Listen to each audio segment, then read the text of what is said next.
Welcome to TM Talks. This is a weekly series for meditators on personal development and the growth of higher states of consciousness. My name is Mario Orsatti. I'm very happy to be joined today by my friend and colleague, Bob Roth. Bob's the CEO of the David Lynch Foundation and the author of the New York Times bestseller, Strength in Stillness, The Power of Transcendental Meditation.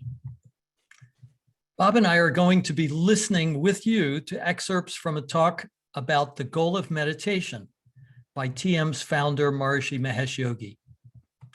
This talk was recorded in the summer of 1972 during an international symposium on the science of creative intelligence in Cambridge, Massachusetts, at the Massachusetts Institute of Technology. Welcome, Mr. Bob Roth. Thank you very much, Mario. It's wonderful to be here, and I welcome all of the people who are joining. Before we get started, I want to remind everyone that during the webinar, you can ask questions by emailing them to questions@tm.org. Bob, this talk at MIT is, I think, a beautiful example of the particular insights into the goal of meditation that helped transform the understanding of enlightenment in America's scientific community. What do you think?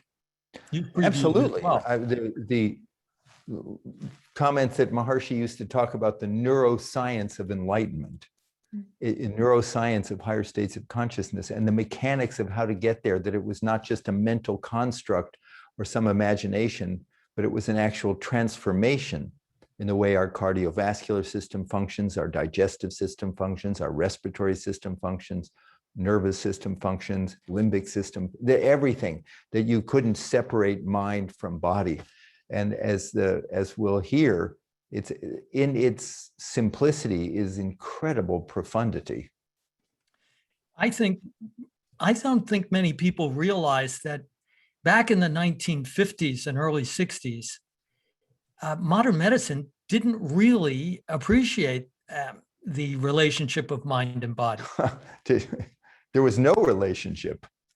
Now, someone from NIH said that if you came to NIH in 1950 and you said, "Oh, I'm just suffering from such anxiety. I've lost a loved one, I've lost a job, and my blood pressure is going up. I think it's causing my blood pressure to go up." At NIH, they would have said, "That's coincidental." That was into the 70s, Mario.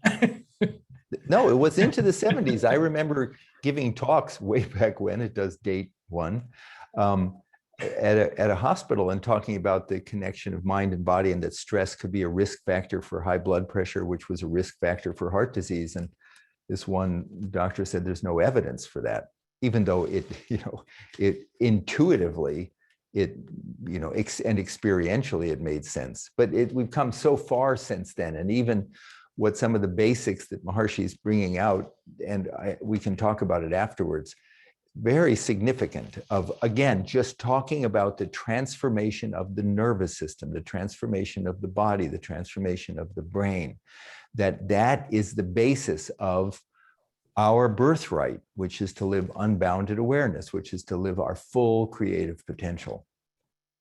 Well, for any of the viewers who think that Bobby and I are exaggerating about this new emerging understanding that Maharishi was ahead of at that time, you got to remember that doctors were doing cigarette commercials in 1950. There was a very different understanding about human health and the relationship of mind body at that time.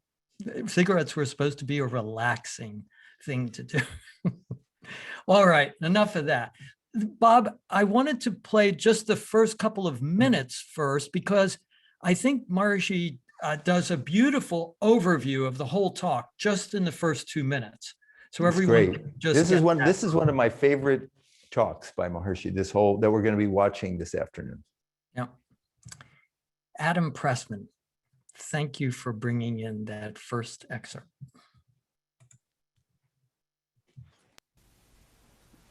By meditating regularly, we create a situation where our life is established on the result of meditation, the goal of meditation. You don't have to meditate all the time.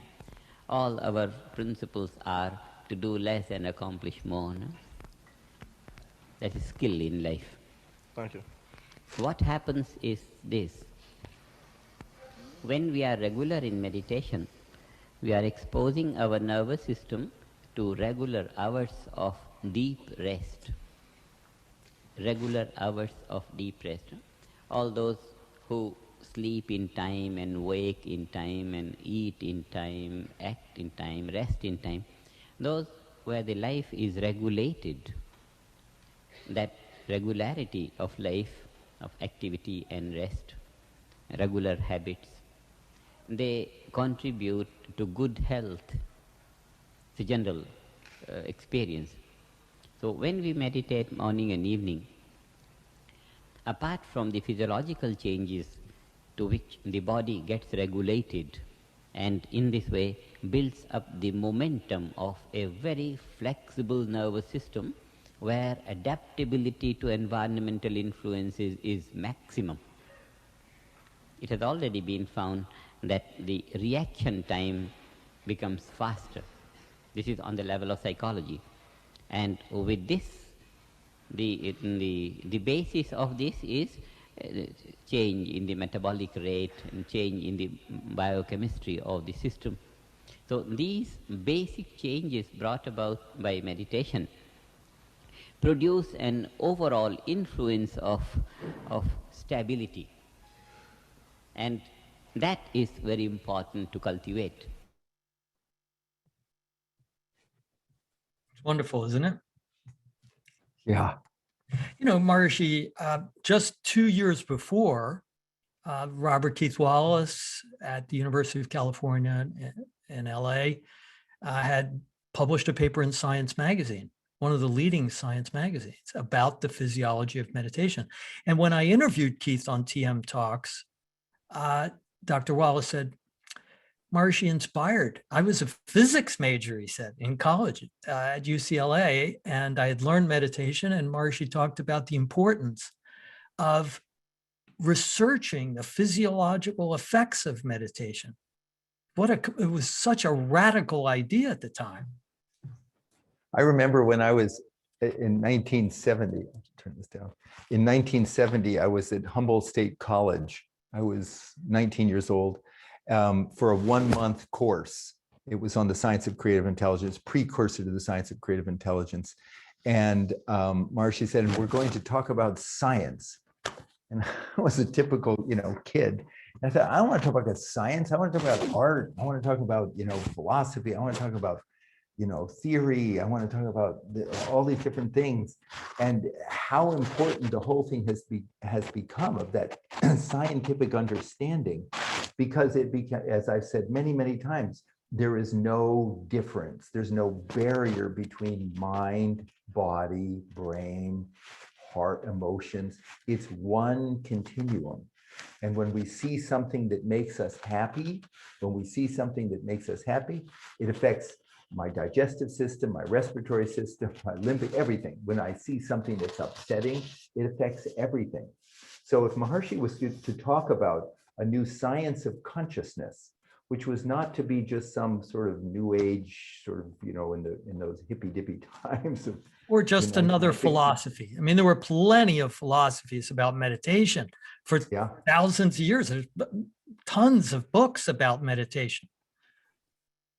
No, and so it became so clear. And one of the things that he brings out in this discussion, and I've been doing a lot of research on this, and I've also discussed it on the TM Connect. When Maharishi talks about the stability of the nervous system to be so important for bringing the benefits of meditation into daily life, well, you can look to our understanding now, which we didn't have then, of the autonomic nervous system and the sympathetic nervous system, which is your fight or flight, which is your, hyper aroused and just do it and active. And then what meditation does is it, and things like that, is it activates the parasympathetic nervous system, which is that steadiness that they call it rest and digest. that inner calm, and that you really need to have that inner stability, and that inner calm, that inner stability, which is activated by the parasympathetic nervous system, comes about, as he said, through regularity. Now, as a 19-year-old kid, going sleep, who needs sleep, just do it. Well, that was Nike commercial later, but you just do it, and you're creative, and well, it turns out creativity has at its basis, innovation has as its basis, problem solving has at its basis a steady nervous system and brain and physiology. So we can just go on and watch it, and I have a few more things to say, but it's very inspiring to see that Maharishi saw all of this in its seed form back before modern science, modern neuroscience, biochemistry had even struck again, come up against it. The whole thing on biochemistry we can talk about too later. Well, let's see the next segment. In this segment, Bob, Maharishi is going to bring up a number of ideas to expand on this whole mind-body connection.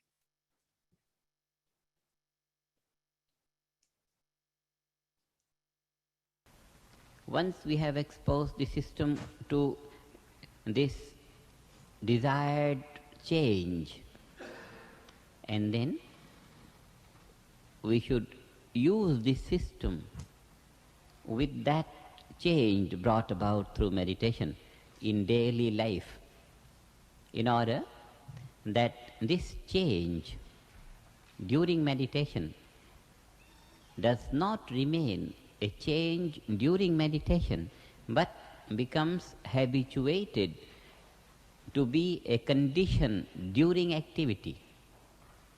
And when that beautiful state of change, modified functioning of the nervous system brought about during meditation, is maintained during activity, then the efficiency of life is raised to that high value. What we have during meditation is, due to all these changes, a feeling of fullness, unbounded awareness, transcendental consciousness, pure consciousness, the home of all knowledge, the basis of all activity, tremendous contentment, fullness of life. This we get momentarily.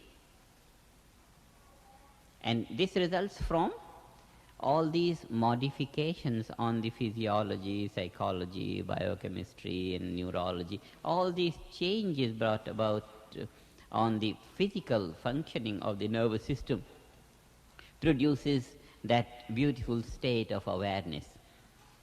Now, what we aim at is that this state of physiology, these changes which produce that beautiful awareness, that fulfillment, should not be lost even when we are active or doing anything, whatever. This is the aim, so that we live a perpetual state of contentment in all our undertakings and experiences within boundaries in the whole field of relative life. That is the intention.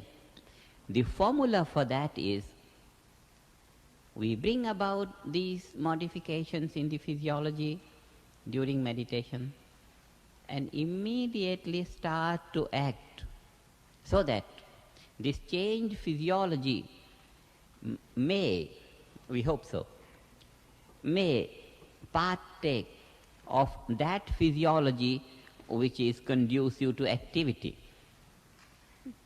Physiology is different during activity, and it is different during meditation. So we want the physiology during activity to partake of that physiology which is during meditation, so that the fulfillment gained during meditation, that widened awareness, that state of fulfillment, contentment, that all-balanced state of life, that home of all knowledge, that should not go when we enter into activity. So we must alternate these experiences.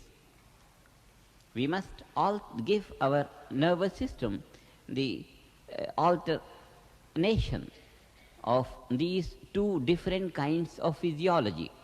During meditation, those beautiful changes, and then during activity it changes. So changing from one state to the other, like that, like that, like that, the system becomes habituated to maintain that wonderful changed value of physiology which we gain during meditation, even when one comes out into activity. Great. Beautiful. Well, this is an emphasis that Maharishi is bringing out on the role of activity after meditation. You know, it's not just meditation, that you literally, your activity during the day is part of what brings the benefit of meditation into your life. Mario, why don't you give that analogy, third day checking of dyeing the cloth? Yeah, you know, it's an ancient one that Maharishi asked us to use when we were teaching TM. And he said, remind people that, of course, it's an ancient practice to dye a cloth by taking a white cloth, putting it in a color of dye, say gold dye. And then in ancient times, since the colors were not permanent dye, you'd put it in the sun and the sun would fade the color out of the cloth except for a little bit. So the white cloth would then be slightly off-white. And you would just continue this process of dipping the cloth in the dye, which is like meditating, bringing the mind and soaking it in that pure awareness, that awareness of unbounded freedom and deep rest, and then bringing the cloth and bringing our activity back into the light of daily life, the intensity of daily life. Every time bringing more, integrating more of that pure awareness. And the cloth ultimately, by repeating that, becomes permanently colored gold color. And the value is that gold color can't be washed out. It's such an interesting thing, because that's one of the complaints that people have with different types of, different types of talk therapy, or that it doesn't last. You know, that the ideas that you learn in therapy, the affirmations that you decide to adopt, or the practices to try and be in the present moment, if you're agitated, if your body is agitated, if you have high levels of cortisol, if your amygdala, you know, is inflamed, very hard to be in the present moment, very hard to be compassionate, to be gentle, to be forgiving to yourself or to others. So this idea that just a few minutes of meditation is the basis for many hours of maintaining that inner calm. And actually, without that activity, it never gets established. You know, it wasn't just an option. With dyeing the cloth, you could leave that cloth in the dye for an hour, 2 hours. It doesn't make it any stronger. You put it in the dye for as much time as it needs to absorb that color, and then you put it out in the sun for many, many hours for it to bleach out and to dry out, and then it can absorb the color again. Same with watering a plant. So people used to say to me, well, you know, if 20 minutes of TM is so great, why not 2 hours of TM? And it's all about balance. Life is balance between rest and activity. And, you know, if you water a plant, just because 1 quart of water is good for your Dieffenbachia, that's a household plant, Mario, then doesn't mean 2 gallons of water is better. It's all balance. It's all balance. So interesting. Yeah. Bob, I don't know if you remember, I had a student in New York who was so excited about learning TM. You know, he was in recovery, and, you know, the experience of TM, he slept through the night. And when he came in for his first day after his instruction, I looked at his form, and he said he had meditated 8 times. And I said, Gene, 8 times? And he said, yeah, I meditated everywhere I could. I'd go into Starbucks and sit down and meditate. I'd meditate it. I said, Gene, you know, it's actually better twice. And he said, how could it be better twice? If it's good, you should be able to just do it all the time. I got him down to twice a day, by the way. Yeah, that's good. Can I say, are we going to go on to a next? No, we've got time. Go ahead. Okay, so I want to make this one point. So when Maharishi is talking about how you want the your nervous system in the body, your nervous system to be able to acclimate between the rest and the activity and, that inner stability. And he's going to talk more about it. Well, nervous system is run by the brain, and the brain is run by, the neural pathways that we have in the brain, the connections that we have in the brain. So you could have a neural pathway towards overreacting every time you see a person who 10 years ago hurt your feelings, and now you have that sort of endless, relentless, you keep responding, that person keeps pushing your buttons and making you upset, or whatever it may be. You have these neural pathways, and we change neural pathways by giving the brain, and the same thing is with drugs. A person who has addictive behavior, they're sad, they're lonely, they're anxious. So then the desire comes up, oh, I want to have that drug, that alcohol. So then they take it, and it brings and initially it brought great happiness. After a while, it brings less and less happiness, and an increased craving for more and more of it, even though it's not bringing you the happiness. You're caught in that endless cycle of, action, impression, desire, that neural pathway. Why transcendental meditation is so helpful for a person who has a problem with substance use disorder is you're giving the brain a new experience. You're not just saying, don't drink, don't take that drug, don't smoke. I mean, those are important pieces of advice, but if you're anxious, just saying no it's not effective in the long run.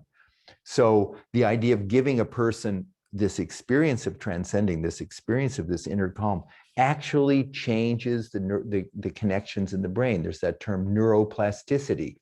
Those neurons, those brain cells that fire together in meditation, that nice connection that I told you, that parasympathetic nervous system, everything's calm, that orderly functioning, they fire together in meditation, wire together out of meditation. So we don't, as Maharshi say, lose those benefits. And that happens through regularity, that neuroplasticity. You meditate for a few minutes, those connections stay, the wiring lasts for a little while and then starts to weaken, but then you meditate again and the wiring lasts longer, and then you meditate again, longer. Comes that time when that is the new normal. That is the correct normal. And this is not something unnatural. This is how the nervous system and the brain were, you could say, designed to function. I think that's one of Maharshi's main points, that we're talking about creating a situation where the nervous system gains more normal functioning. And ultimately, I mean, how many times have you said as a TM teacher, TM is to help you really become a normal person. And people look at you and you say, you don't think the norm out here is normal, do you? So you notice that Maharshi in that last segment also used a term to describe the experience of deep meditation. He called it experiencing or having the awareness become the home of all knowledge. Now that's something that really is amazing. The idea that— How would you explain that? How would you explain? Your own silent mind, when you are fully awake inside, it's as if you've come to the home of all knowledge. It's a quite amazing. I think everybody can relate to it, because if you get a great night's sleep, or those who are, everybody's practicing TM, you have an experience of meditation, especially deep, you come out and you think, I can just about handle anything here. I can almost do anything. I can solve any problem. No problem is going to be problematic. Everybody is in a wonderful state. I see everything so clearly. And in fact, in this and people and everything feels familiar. There's nothing outside of you. When you talk about home, then that's a very safe feeling. So home of all knowledge. It's just like you're comfortable in any situation with any person about any topic. You may not understand all the details of some discussion about physics or science or arts or whatever, but it's not other than you. Yeah, I think everyone, if anybody's listening to this and says, I don't know if I can relate to that, I'll bet that everybody listening knows someone. They might not be a meditator, but they're that type of person who, if you had a problem, they might be the person you go to, and they're not some PhD expert. They might not even have a college degree, but they have something about them that allows them, that ultimate common sense that allows them to see through the problems. They have that in their awareness. Maharishi used to also say, he described that field as not just the home of all knowledge, but sort of the fruit of all knowledge, which is that satisfaction. Mm. Why do we want to learn things about ourself, about nature, about our friends and family? The more we know, the more intimate we feel, the happier we become. The more we know about ourselves, the happier, true, deep inner self. It brings happiness. That knowledge brings happiness. Well, you can't learn everything about life, all of the details, but the idea here is that when you know yourself, as it says, in Delphi, when you know thyself, when that kingdom of heaven is within, when you know yourself, it brings greatest satisfaction, greatest happiness, greatest comfort. And that's would be the fruit of knowing everything. I think most meditators have had a glimpse of it,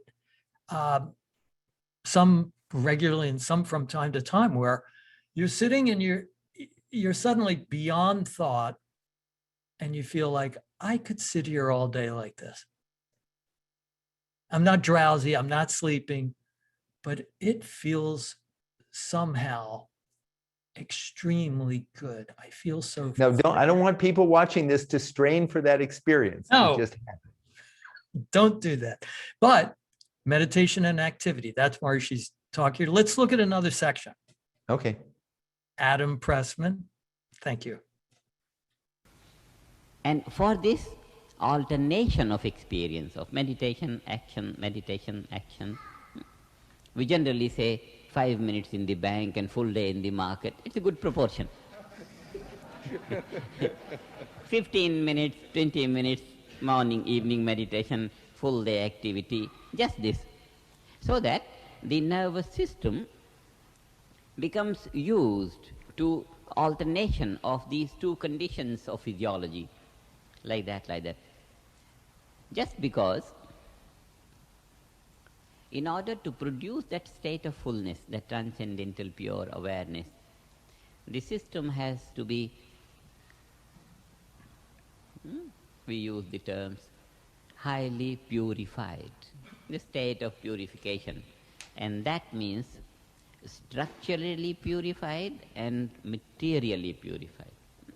Structurally, the system has to be flexible. Everything should function absolutely free from any resistances, like that. And then, over and above the smooth functioning of different parts of the nervous system, the material of which these different parts are built, the chemistry, the neurology, the chemistry part of it, the physiology part of it, should also be such as to allow, you would say, infinite flexibility. That degree of flexibility which is needed in order to produce that wonderful state of awareness.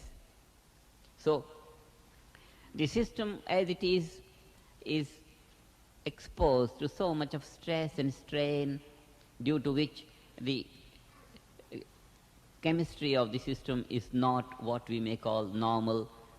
Neurology is not normal, physiology is not normal. So it's not normal, it's subnormal. Meditation brings about those changes which tend to make the whole thing normal more and more. And that normal condition produced in each meditation is then exposed again to the same usual abnormal situations when we are active again. But because the system is constructed to live normality, the power of nature, if it is allowed to function, And during transcendental meditation, we just do. We allow the power of nature to reset the structure in such a way that the functioning becomes normal. All that is needed for the chemistry to be normal, for physiology to be normal, all that takes place automatically because we leave our mental impulses to be overtaken by that force of nature, which is only evolutionary. This being the situation, automatically the system becomes more and more normal and more normal. A little degree of normality gained, and we must expose the system to activity. A little more degree of normality gained, and this happens in every meditation, the system must be exposed to activity, so that the increasing normal conditions become habituated for activity. And this is what we want.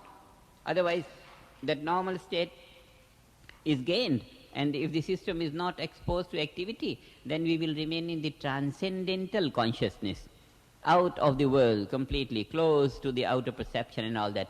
But that cannot be an all-time reality of life, because all time remaining in the transcendent will be not fulfilling to life, just because activity, change is the nature of life. We can't just get out of it. So one must have to be active, and in order to be in that fulfilled state while acting, the system must be exposed to these two processes: meditation, action, meditation, action. Gradually, the habit of the nervous system to maintain that purified state of physiology and chemistry and biology and all that while acting, so that we start to live life under those normal functioning conditions of the nervous system. That is why a very balanced, regulated practice of meditation and regular, comfortable activity during the day.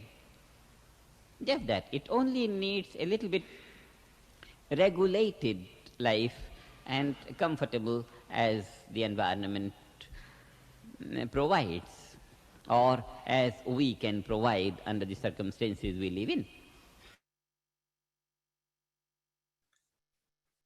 Bob, I just want to mention, for those who may have come in late, we're here with best-selling author and DLF CEO, Bob Roth, discussing excerpts from a video of Maharishi Mahesh Yogi that was recorded in 1972 at Massachusetts Institute of Technology in Cambridge, Massachusetts. If you'd like to ask a question, just email it to questions@tm.org. And a comment that's come in, Bob: didn't Maharishi Mahesh Yogi meet with the founder of the concept of stress, Hans Selye, in the 1970s? Yeah, talk about that, Mario. That was a great talk about that. Well, I wasn't there, but I saw a video of a symposium at Queen's, I think, Queen's University in Canada. And it was in the summer of 1972, the same summer that this was recorded.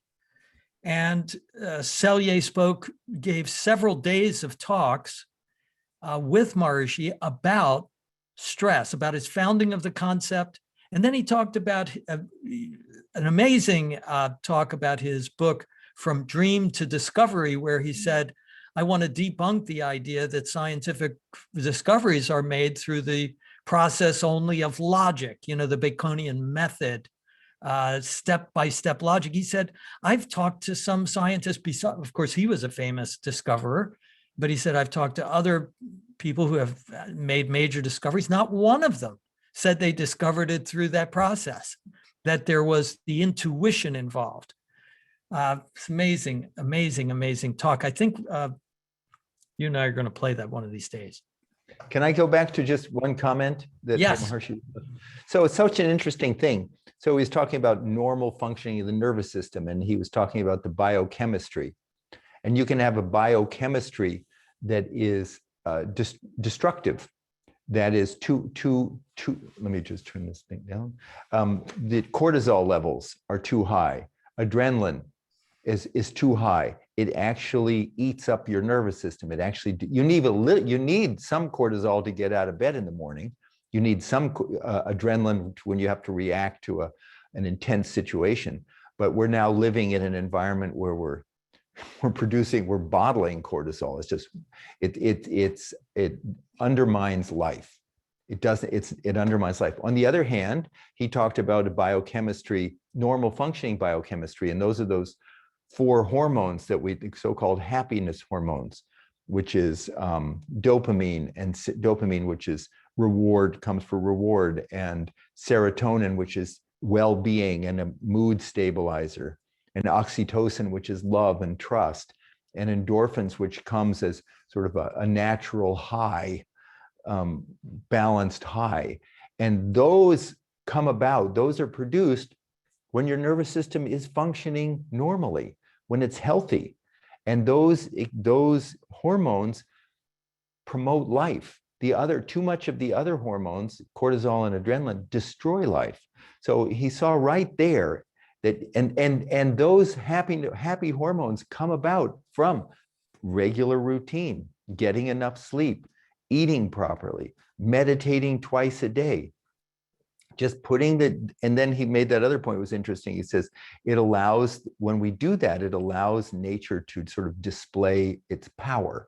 So when we are balanced, when we are rested, when we are healthy, when we have those happy hormones, when the body's functioning properly, maximum creativity can come out, can display. The creativity of the universe can be displayed. So it's very inspiring information. Is there more to the video? There's one more segment. Yeah. You were mentioning about the different biochemistry that you experience. You know, at the program that we offered in Washington, D.C. through Dr. George Kolodner's very famous outpatient rehab program in both Washington and Baltimore. He said that his impression, having worked for decades with those in recovery, that many are actually looking for the experience that meditation provides. Yeah. And they're just looking in the wrong place. No, they're looking for that. You hear, talk to them, the world out, the world as it is, the material world as it is not enough. Not for all of them. For some of them, there's an imbalance and some trauma. But for many, and I've taught many, they're looking for something transcendent. They're looking for something unbounded. They're looking for something more, just not the sort of the same old. And they go where their senses, the desire for more is natural to life. That's how transcendental meditation works. It's the natural tendency of the mind to be drawn to something more satisfying. But if the desire to find more only goes out through your senses, only through your eye, oh, that's what I see. He's going to make me happier. She's going to make me happier. That food's going to make me happier. That job, that prestigious job is going to make me happy. Or if I did this cosmetic surgery, that's going to make me happy. We're in big trouble because everything is changing out there. The whole world is changing. So yes, it is that desire for more that some people who have that substance use disorder, they're looking for, and they just didn't have the opportunity to turn that desire, that attention within, and find it within. And it is the 11th step in the Alcoholics Anonymous, in the 12-step program for recovery. And I have to make the point that transcendental meditation alone for a person who is in recovery or is trying to deal with addiction, it's not a standalone. There's so many things that are needed. We need that community. We need that support. But at the basis of all of that is the experience of that fulfillment. And when you have that experience, the brain does produce the serotonin, does produce the dopamine, does produce oxytocin, either in the meditation or afterwards. So we are satisfied. Yeah. How many people have you taught who are young, say college students, who learn TM to study better, and yet you find out later, I stopped smoking weed, it wasn't as much fun. I found that TM sort of was higher than that. If I went back to drugs, it was bringing me down rather than what. And I think the thing is here, time-wise, is that I know everybody's got busy schedules and everybody, there's so many demands on our time and there's no time to do anything. But if you can get in the 20 minutes twice a day, and remember the 20 minutes includes a half a minute sitting quietly before you start the mantra and the 2 or 3 minutes at the end of meditation to come out. If you can do that, the benefits are quite far. I find in my experience of people that I know who meditates, it's on another level. And then you have no desire for all these other things because you're nervous. It's a little bit like you've just spent time cleaning a mirror, and then you say, okay, now I'm going to take a handful of mud and throw it on there. So we want to eat better. We want to take care of ourselves because we have, as Maharshi was talking about, that inner purity of the nervous system by eating properly and sleeping well. We notice the contrast. Beautiful. Well, let's listen to our last segment. Let's watch it. Morning and evening, regular meditations. And in this way, the change that the life will find will be permanent. Our aim is to create a permanent situation for life in fulfillment. Not just temporary 5-10 minutes we feel good and then come out. But the procedure of alternation of meditation and activity has been designed to produce a permanent state of physiology which will create and maintain that unbounded awareness in a very natural way, no matter what we are doing. And it is this transformation which structures that kind of fullness.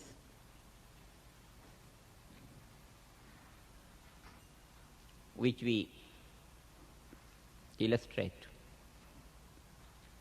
in the words cosmic consciousness. That ability to comprehend the whole thing, yet engaged in the parts. Previously, the parts were so dominating. This. Huh? And now as one rose higher up and higher up and higher up and higher up and looked at the whole thing in one glance, and that feeling that the comprehension of the entirety is a natural phenomenon at that stage. It's not contrived by intellect. It's not contrived by emotion. It's the sum total of that experience. The ability of total comprehension, and then that individual awareness expands expands beyond boundaries. Family, home, Texas, the bigger home, reaching to Middle East, all civilizations rising, falling, the whole history, whole time and space and action and behavior of man, the total functioning of human race from beginning to end. This ability to comprehend all that as a living experience, this ability then transforms the whole structure of perception, feeling, understanding. The man is a bigger man, and bigger, taking the boundaries to reasonable limits, we say cosmic awareness.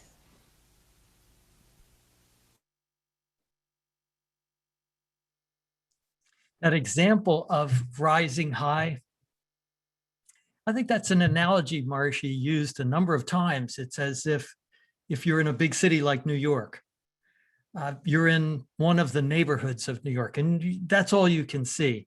But if you go up higher and higher in the taller buildings, you start to see everything. On top of the Empire State Building, you see everything.